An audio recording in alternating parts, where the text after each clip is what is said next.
Just kidding. I came from my trailer. It's right off screen. Well, it's time to see if you've been paying attention. Get out your paper tablets. No, just kidding. But do you remember when we were talking about those tablets and stop number 3 at the murals? Well, if you don't, you do now. You see, we've come full circle to our last stop to talk about a man who was sucked up to a lot, a man who had a lot of things named after him. You see, John Chalmers Blair was the inventor of the paper tablet. Sounds crazy, right? Well, that just goes to show the impact of Blair's invention. We've become so dependent on the device that it's hard to imagine a time when it didn't exist. So how did it happen? Well, Blair first had to be born, and the stork took care of that one on November 14th, 1847.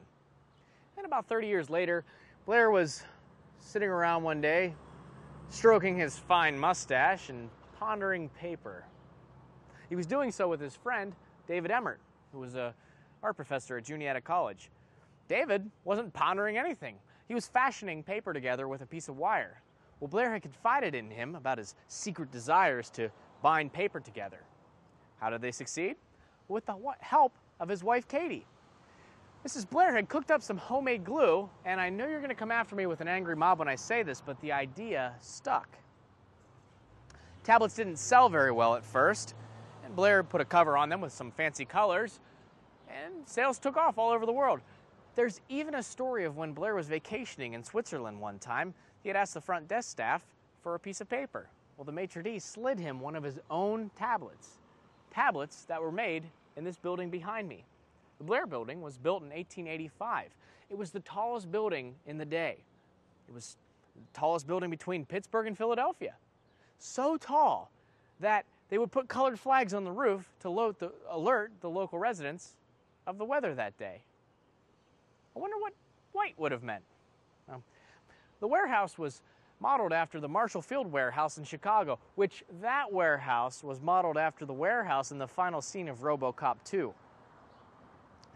But the Blairs, they took good care of the folks that worked inside of this building. They would fund things like an employee baseball team, even an employee orchestra. They didn't have any kids, so they devoted most of their affection to the employees. So much that when Blair had finally passed away, he left provisions in his will for 39 different employees. His original employee ended up succeeding him as the next company president. The slogan read, "Many copy Blairs, but Blairs copies no one." You're still not impressed with the man? Well, put on your fallout suits because I'm about to drop a trivial atomic bomb on this pedestrian-friendly history class. The pads were for writing letters. One of the letters Blair had received read something like, "Your tablets are an unspeakable convenience, so much that they make authorship a pastime."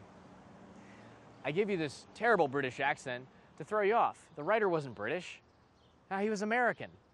The signer of that letter was Samuel Clemens. Probably haven't heard of Samuel. Well, it's because Samuel didn't write about vampires or werewolves. Samuel didn't write about wizards growing up or goblins. No, Samuel wrote about a simple boy by the name of Huckleberry Finn and his adventures. Yeah, it was Mark Twain. Mark Twain ordered tablets that were made in this building behind me.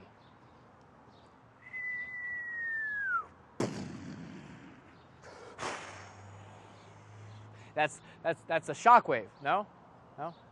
Well, I'm being told I'm having too much fun here. I can't say anything that's going to be able to top that, so I will leave you here at the last stop at the Blair Building, and I thank you for joining us on this walking tour. I hope you had a good time. Travel safe. Take care now.